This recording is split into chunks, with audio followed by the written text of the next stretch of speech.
time ever, President Obama will meet with the 5-member Privacy and Civil Liberties Oversight Board. The president, of course, continues to deal with the fallout over the government surveillance programs. This panel oversees efforts to balance fighting terrorism with protecting freedoms. President Obama previewed his meeting earlier this week, saying the board is made up of independent citizens, including, quote, fierce civil libertarians. I'll be meeting with them, and what I want to do is to set up and structure a national conversation, not only about these two programs, but also about the general problem of these big data sets, because this is not going to be restricted to government entities.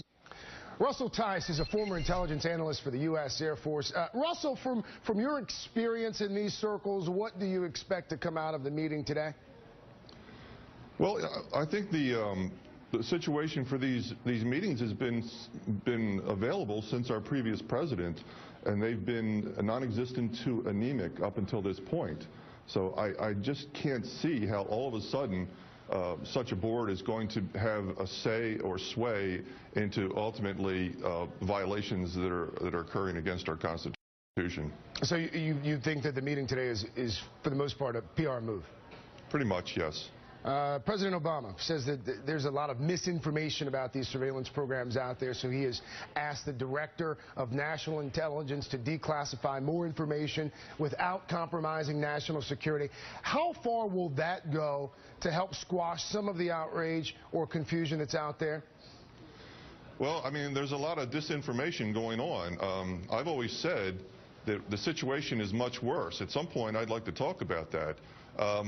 Everything I've seen is where they fall back to the next line of defense. We've seen the previous director of NSA, and I've seen this director. They're basically not telling the truth about what's going on, and they look at what's coming at them from Mr. Snowden's information and what's happened in the past, and they just fall back to the next line of defense.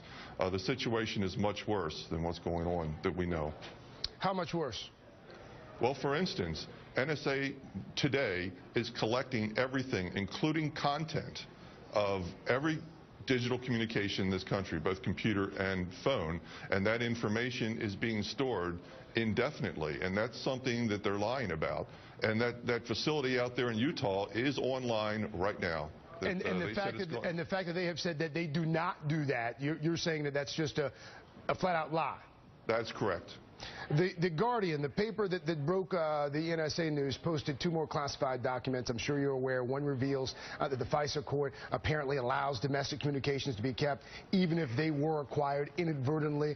That contradicts claims by the president, other top officials as well. Are they also flat out lying about this, or is there a nuance to this perhaps? There is a nuance.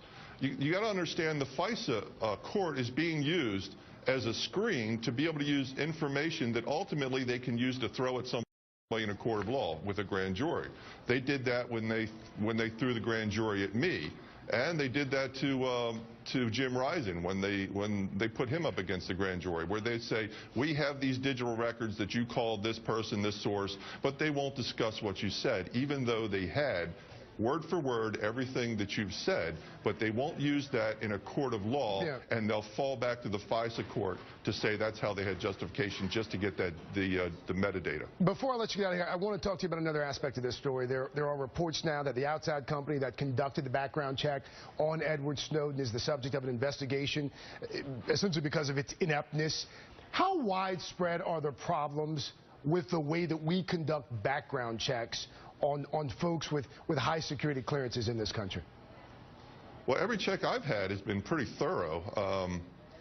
So I know they've outsourced a lot of that, because here recently, especially after 9/11, they've had the volume of so many people that they're trying to put into the system that I'm sure they're being overwhelmed by that number of people. So I mean, as far as the IT world is concerned, the education that would be required to be an analyst like myself is fairly extensive, as well as your background or your experience in mind with the military at first. But Mr. Snowden was hired because of his expertise with computers as an IT guy.